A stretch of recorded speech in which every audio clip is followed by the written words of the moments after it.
It's really hard to know because one time, Trump basically repeats Putin Yeah. talking points, and then another time he says something that's quite sensitive. I don't want to see any more people dying, right? I mean, Yeah. and if you take him at his word that he does want to end the war for the right reasons, then you want to give him a bit of credit. It's just really hard because he's so erratic. Now, the Times is reporting this morning that President Trump's plan to allow Russia to keep occupied territory in Ukraine is set in stone. The source speaking to the paper was asked if it was a take it or leave it moment for President Zelensky and was told the US saw it as a take it or take it opportunity.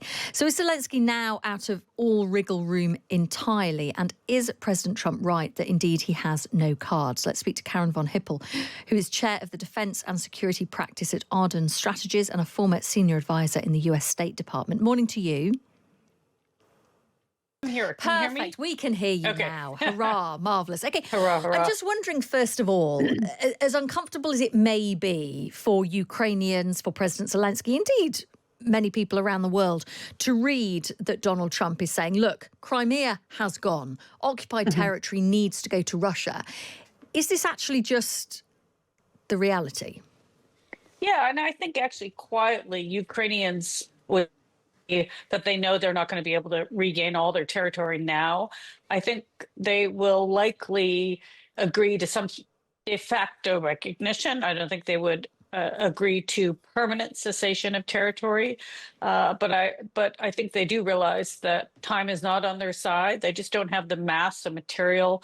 They're not willing to lose so many men like the Russians are. So they do know they'll have to make concessions. The problem really is that the entire negotiation has been shrouded in secrecy. So they say it's clear, it's set in stone. I don't think anything's been very clear, what's going on. And of course, Ukrainians really haven't been part of most of those conversations as well. Yeah. I'm wondering if, we reported here on Breakfast, the rare earth minerals deal had been it hasn't been totally signed. There was kind of like a memorandum. It was kind of like the precursor to the deal being signed. It was meant to be signed last week. It hasn't been. Is that a level of bargaining chip that the Ukrainians can use over the Trump administration, or is that not? Well, it was. Right. No, originally the idea came from the Ukrainians to do some sort of rare earth deal. There are many challenges around it, not to mention it's so expensive to get a lot of these rare earths out. Many of them are actually in Russian occupied areas, but they did see that as a way to get Trump more interested, and it could work. I think the problem they've had is they want some sort of security guarantees, and Trump seems to think my presence alone and the presence of American business people in Ukraine is enough to deter the Russians. And that makes Ukrainians understandably very nervous. There are reports here in the UK today, in the Telegraph, for example, saying that the US has privately offered to provide security guarantees for Keir Starmer's coalition of the willing. Do you get the sense that maybe the US is slightly softening towards Ukraine after initially seemingly just saying exactly what the Kremlin was saying? Right. It's really hard to know because one time, Trump basically repeats Putin talking points, and then another time he says something that's quite sensitive. I don't want to see any more people dying, right? And if you take him at his word that he does want to end the war for the right reasons, then you want to give him a bit of credit. It's just really hard because he's so erratic. So, everyone's kind of hoping for the best, but there's not a lot of clarity. It would be wonderful if they did provide security guarantees to a coalition of the willing. That would give the Europeans, the Brits, and the other countries who are trying to put together a force much more confidence to do the job that they need to do to keep Russia out. It's still very unclear. Will it mean troops on the ground? Will it mean troops nearby? Will it mean air support? There are all sorts of options that would need to be hashed out, but a lot of that would depend on what the Americans are willing to offer.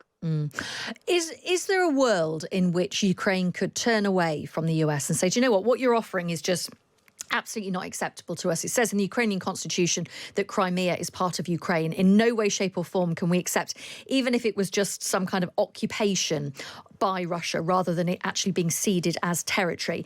So we turn away as Ukraine, we get support from Europe. Europe, of course, has put more money in than the US as a combined number of nations. They sign a rare earth minerals deal with Europe and actually get European support without US involvement. That could happen. Anything could happen. I don't think that will happen because I don't think the Americans are going to push them that far in the corner.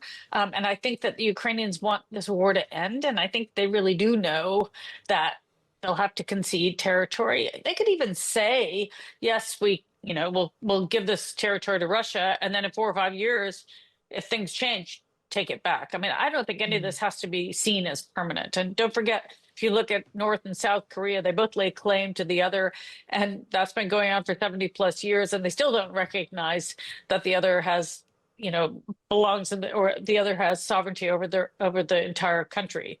So, there are lots of options. We saw Germany was divided for many years and was reunited. There are lots of ways that this could change in the future. And so I think they could, for now, they want the war to end. They want to get on with their lives and want the killing to stop. And so I think they will make some concessions, but in their heads and maybe in public, they will say, we're not, doing this forever. We're not doing this in perpetuity. Yeah. Really good to get your thoughts. Thank you, Karin. That is Karin von Hippel, Chair of the Defence and Security Practice at Arden Strategies, former Senior Advisor in the US State Department. Really interested. We heard both there from Karin and we heard from Catherine Philp, the World Affairs Editor at The Times earlier on, talking about that actually there could be some flexibility here. Ukraine might be able to sign up to something that they say for now is okay, but in a few years, actually, we want that territory back. We will accept that Russia is occupying it for now, but that isn't a done deal for the future. I'm really interested that Karin said there that she didn't think that the US would push Ukraine so far into a corner that it would mean Ukraine would turn around and say, no, we're not accepting this. We'll possibly look to Europe. So it does sound like, and I appreciate this changes, possibly on an hour-by-hour basis, that maybe the US is softening its line a little bit and offering a little bit more to Ukraine.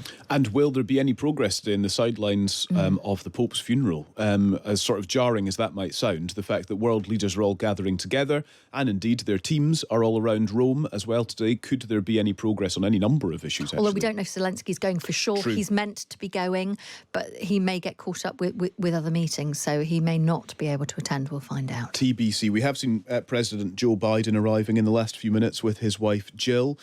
She and, a cardinal, I presume, or some sort of official from the Vatican was leading him down the steps just outside St. Peter's Basilica in Rome.